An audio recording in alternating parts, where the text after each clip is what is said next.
మనకు కావాల్సింది ఏంటంటే ఇక్కడ ఒక కింద నోట్ ఉంచాను చూడండి. It is essential for day traders to educate themselves, develop a solid trading strategy, manage risk effectively and remain disciplined. అంటే ఏంటంటే ఎప్పుడు నేర్చుకుంటూనే ఉండాలి.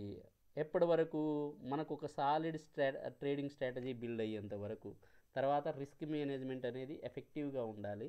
And most important discipline maintain చేయాలి.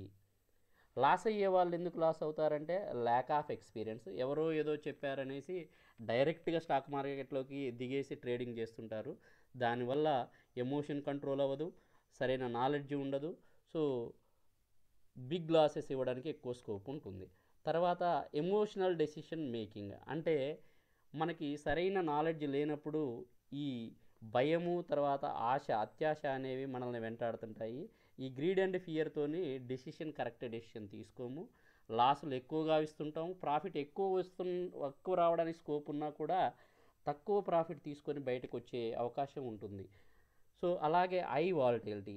ఇవి ఏవైతే ఉన్నాయో స్టాక్ మార్కెట్లో అసెట్స్ ఏవైతే ఉన్నాయో వాటికి హై వాలటిలిటీ ఉంటుంది. అంటే ఒకేసారి పెరగడం, ఒకేసారి తగ్గడం జరుగుతుంది.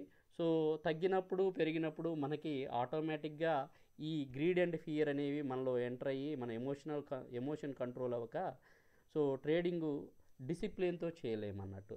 అలాగే లివరేజ్ ట్రేడింగ్. ఈ లివరేజ్ ట్రేడింగ్ ఏంటంటే దాదాపు ఇప్పుడు సో అన్ని బ్రోకింగ్ కంపెనీలు మనకి అట్లీస్ట్ 5 టైమ్స్ మనకు లివరేజ్ ఇస్తుంది. అంటే సపోజ్ మీ దగ్గర ఒక 20,000 ఉన్నాయనుకోండి, 5 టైమ్స్ ఆఫ్ 20,000 అంటే ₹1,00,000 వరకు మీరు ట్రేడ్ చేసుకోవడానికి అవకాశం కల్పిస్తారు.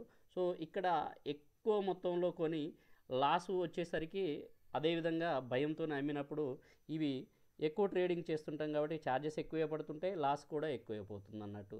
సో ఈ లివరేజ్ని యూటిలైజ్ చేసుకోవడం కూడా లాసే అన్నట్టు. అంటే మన దగ్గర ఎంత అమౌంట్ ఉందో దానికే మాత్రమే ట్రేడ్ చేయాలి.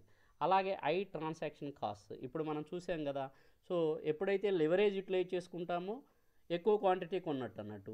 సో ఎక్కువ క్వాంటిటీ కొంటే ఎక్కువ ట్రాన్సాక్షన్ ఛార్జెస్ పడతాయి అన్నట్టు. అలాగే ఓవర్ కాన్ఫిడెన్స్. కొంతమంది ఏమనుకుంటారనంటే ఇప్పుడు పెరుగుతుంది అనుకుంటే ఖచ్చితంగా పెరుగుతుంది అనుకుంటారు. కానీ మార్కెట్ని ఎవరు కూడా కరెక్ట్గా ప్రిడిక్ట్ చేయలేరు. సో పెరగొచ్చు, తగ్గొచ్చు, ఏదైనా జరగవచ్చు, అన్సర్టనిటీ ఉంటుంది. ఈ ఓవర్ కాన్ఫిడెన్స్ అనేది స్టాక్ మార్కెట్లో పనికిరాదు, ఎస్పెషల్లీ ఇన్ ట్రేడింగ్.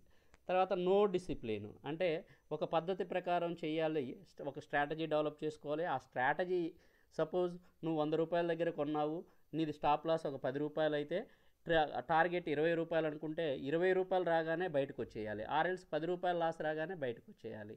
ఇలా డిసిప్లిన్తో ట్రేడింగ్ చేస్తేనే అవకాశం ఉంటుంది. మళ్ళీ ఒకసారి రిపీట్ చేస్తున్నాను, ఎవరైతే డే ట్రేడింగ్ చేస్తారో వాళ్ళు ఖచ్చితంగా మంచి స్కిల్ నేర్చుకొని అప్పుడు మాత్రమే ట్రేడింగ్ చేయాలి. అది కూడా ఏంటి, ఒక సాలిడ్ ట్రేడింగ్ స్ట్రాటజీ మీ దగ్గర ఉండాలి.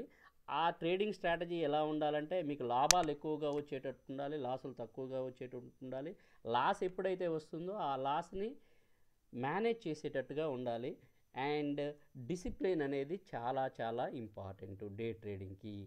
ఇక్కడ ఒకసారి ఇది చూడండి, మనకి లాభం వచ్చినప్పుడు ₹10 లాభం వస్తే మనకు క్రెడిట్ అయ్యేది ₹6.50. అదే ₹10 లాస్ వచ్చినప్పుడు మన అకౌంట్ నుంచి డెబిట్ అయ్యేది మాత్రం ₹12. సో దయచేసి ఇది గుర్తుంచుకొని ట్రేడింగ్ అనేది చేయాలి. ట్రేడింగ్ నాలెడ్జ్ లేకుండా చేయకూడదు. Thank you for watching.